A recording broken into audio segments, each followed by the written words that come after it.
Em algum momento você parou para reparar quem são as pessoas cravadas nas nossas moedas? Nesse vídeo eu vou mostrar para vocês uma a uma, inclusive a de 1 centavo, quem foi a pessoa cravada na moeda e sua importância na história do Brasil. Então assistam esse vídeo até o final.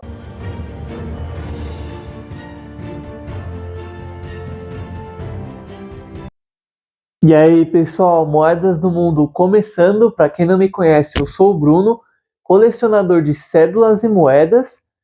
E primeiro, aquele recado que eu sempre falo para vocês antes de começar os vídeos, é que o canal está rumo a 1000 inscritos. E quando atingirmos essa meta, eu vou fazer uma live especial para sortear moedas antigas estrangeiras e até mesmo cédulas antigas do Brasil. É totalmente gratuito e eu expliquei como vai funcionar nesse vídeo aqui, que o canal completou 1 ano. Vou deixar o card aqui para você assistir depois. E para você já começar me ajudando e ajudando o canal a crescer, deixa o like nesse vídeo, se inscreve no canal se você ainda não é inscrito e compartilha para quem você acha que gosta desse tipo de conteúdo. Você sabia que uma capa incrível pode transformar a forma como as pessoas enxergam o seu trabalho, os seus negócios e até o conteúdo das suas redes sociais? A primeira impressão é tudo, e uma capa profissional pode ser decisivo para atrair mais olhares e gerar mais engajamento. No meu curso, eu ensino vocês na prática, com videoaulas, como utilizar as ferramentas do Canva de maneira prática e simples para qualquer tipo de nicho ou assunto. O link do curso está na descrição do vídeo, não deixem de conferir. E no vídeo de hoje vai ser um pouco mais sobre a história do Brasil e quem foram as pessoas cravadas nas moedas de centavos de real. E então, como diria o Rá-Tim-Bum da TV Cultura, quem é mais velho vai lembrar desse desenho, senta que lá vem a história.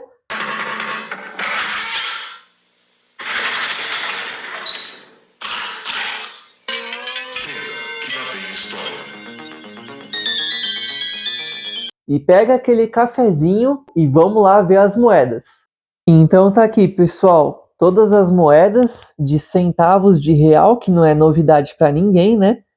Elas circulam normalmente nos nossos dias atuais, com exceção da de 1 centavo, né? Que já parou de ser fabricada e já está bem difícil de a gente achar hoje em dia. Se bem que com a inflação de hoje, 1 centavo, o que é 1 centavo, né? Mas no vídeo de hoje eu não vou falar aqui sobre os valores de coleção delas. Eu vou explicar o porquê dessas pessoas terem sido homenageadas com o rosto cravado nas moedas e qual foi a importância delas na história do Brasil. É claro que eu só vou dar uma explicação resumida de cada um e o que fez enquanto estavam vivos, né? Então eu vou começar aqui pela moeda de 1 centavo. Na moedinha de 1 centavo, nós temos a efígie de Pedro Álvares Cabral, e inclusive já teve até uma cédula com o rosto dele. Lembra aquela de R$ 10 feita em plástico? Que ela é mais amarronzada? Mas essa cédula vai ser assunto para outro vídeo. Voltando à moeda aqui. Ela só circulou de 1998 até 2004, já que ela não circulava e ninguém fazia questão de cobrar um valor tão baixo e parou de ser fabricada. Vocês podem ver que ali no cantinho está escrito Cabral. Pedro Álvares Cabral nasceu em Belmonte, Portugal, em 1467 e faleceu em Santarém em 1520. Ele foi fidalgo, comandante militar, navegador e explorador, conhecido principalmente por ter descoberto o Brasil em 1500. Foi nomeado para comandar uma expedição à Índia em 1500, seguindo a rota recém-inaugurada por Vasco da Gama, contornando a África. Naquela época, as especiarias indianas eram bem valiosas e comerciadas com vários países do mundo. Cabral partiu com 13 navios e afastou-se muito da costa africana. Há teorias em que foi proposital, pois Cabral e sua tripulação achavam que poderia haver uma rota mais rápida e resolveram arriscar. Meses depois, desembarcaram em uma grande ilha e, pela grande extensão de terra, acharam que era um continente. Logo em seguida, mandaram um dos navios de volta para avisar o rei Manuel I da descoberta de novas terras.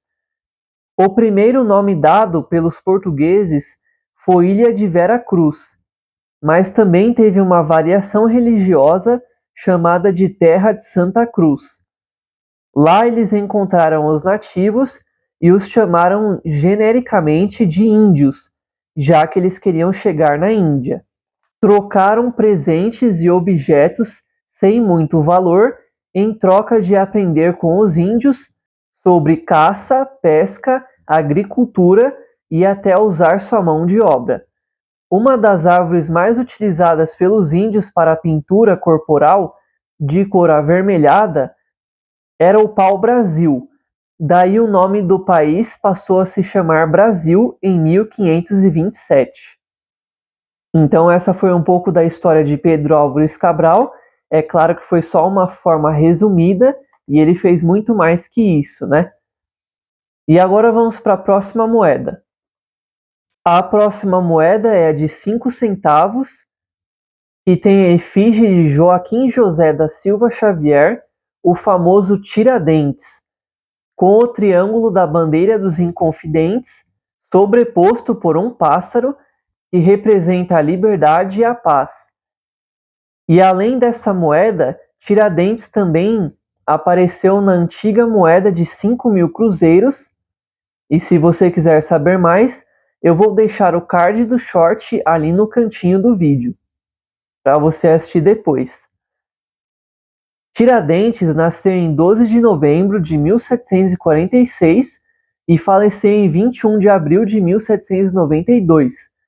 Por isso, dia 21 de abril é feriado nacional de Tiradentes. Ele foi dentista, tropeiro, minerador, comerciante, militar e ativista político. Tiradentes foi o principal líder da Inconfidência Mineira contra o domínio português. Esse foi um movimento separatista e liderado por membros da elite mineira que queriam a independência de Minas Gerais em relação a Portugal, principalmente pela insatisfação com altos impostos e exploração econômica praticada pela coroa. Quando a trama foi descoberta pelas autoridades, todos os inconfidentes foram presos, mas somente Tiradentes foi julgado e enforcado publicamente, por ser de posição social mais baixa. Na época, poderia parecer que ele morreu em vão, já que o Brasil foi colônia por mais 3 décadas de Portugal, mas Tiradentes é considerado herói nacional e símbolo de luta e liberdade. Pessoal, comenta aí embaixo, você sabia dessas informações? E agora vamos para a próxima moeda. A próxima moeda é a de 10 centavos da efígie de Dom Pedro I, com a cena alusiva à proclamação da independência do Brasil, que fica ali no fundo, ele montado em seu cavalo segurando a espada. E ali no cantinho vocês podem ver que está escrito Pedro I. Bom, eu acho que o principal eu já falei, né? Mas vamos contar um pouquinho mais da história dele. Dom Pedro I nasceu em 12 de outubro de 1798, em Portugal, e faleceu em 24 de setembro de 1834, na mesma cidade em que nasceu. Foi o primeiro imperador do Brasil de 1822 até a sua abdicação em 1831. Também foi rei de Portugal e Algarves, como Pedro IV em 1826. Ele foi quarto filho do rei João VI e da rainha Carlota Joaquina. Pedro saiu de Portugal com a família real para o Brasil em 1807 quando as tropas francesas invadiram o país. Anos depois, o rei João VI precisou voltar para Portugal e deixou seu filho Pedro I como seu regente. Precisou lidar com ameaças de tropas portuguesas revolucionárias e insubordinadas.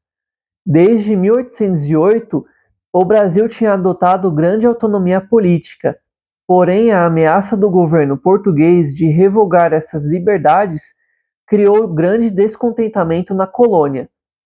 Em 1822, Pedro ficou do lado dos brasileiros e declarou a independência às margens do rio Ipiranga em 7 de setembro do mesmo ano. Poucos anos depois, ocorreram revoltas, rebeliões e guerras, aos quais Pedro ganhou umas e perdeu outras, como, por exemplo, a Cisplatina, que se tornou o Uruguai. Então essa foi uma das derrotas de Pedro I. Em meio a muitas dificuldades, Pedro abdicou o trono brasileiro em 1831 e retornou para Portugal, deixando seu filho mais novo, Pedro II, que na época tinha apenas 5 anos. 3 anos depois, ele morreu de tuberculose, uma das figuras mais importantes da história do Brasil. E antes de mostrar a próxima moeda, já deixa o seu like aí, hein, pessoal? Se você ainda não deixou o like, agora é a hora, hein? E se inscreve no canal também. Então vamos pegar a próxima moeda aqui. A próxima moeda de 25 centavos, com a efígie de Manuel Deodoro da Fonseca e as armas nacionais. Ali no cantinho tem escrito Deodoro, né? Manuel nasceu em 5 de agosto de 1827, em Alagoas, e faleceu em 23 de agosto de 1892, no Rio de Janeiro. Deodoro da Fonseca foi um militar e político brasileiro, conhecido por ser o primeiro presidente do Brasil, após liderar um movimento que resultou na proclamação da República em 15 de novembro de 1889. Permaneceu no cargo da presidência até 23 de novembro de 1891, quando ele renunciou sob a ameaça da primeira revolta da Armada. Seu governo foi marcado por fortes tensões políticas, dentre as quais participou da Revolução Praieira, Guerra do Uruguai e Guerra do Paraguai. Em 1886, tornou-se presidente do Rio Grande. Passou também por cargos militares no Mato Grosso e no Rio de Janeiro, onde liderou um golpe de Estado que depôs o Império e proclamou a República. Ficou até sua morte em 1892. Então essa foi uma história mais resumida de Deodoro da Fonseca. É claro que ele fez muito mais coisa, mas o principal é isso. Agora vamos para a próxima moeda. A próxima moeda, que é de 50 centavos, tem a efígie de José Maria da Silva Paranhos Júnior, o Rio Branco. Vocês podem ver que ali no cantinho está escrito Rio Branco e tem o mapa do Brasil ali no fundo. Talvez esse seja o menos conhecido das moedas do Brasil, mas também teve a sua importância. Ele nasceu em 20 de abril de 1845, no Rio de Janeiro, e faleceu em 10 de fevereiro de 1912, no Rio de Janeiro. José Maria, também conhecido como Barão do Rio Branco, foi advogado, diplomata, geógrafo, professor, nobre, jornalista e historiador brasileiro. É o patrono da diplomacia brasileira e uma das figuras mais importantes da história do Brasil. Foi indicado ao Prêmio Nobel da Paz em 1911. Foi também comissário do Brasil na Exposição Internacional de São Petersburgo, superintendente em Paris dos Serviços de Imigração para o Brasil e ministro plenipotenciário em Berlim, assumindo o Ministério das Relações Exteriores de 3 de dezembro de 1902 até sua morte em 1912. Recebeu o título de Barão do Rio Branco em 1888, inicialmente com receio de retaliação, mas acabou aceitando pelo apoio dos seus amigos.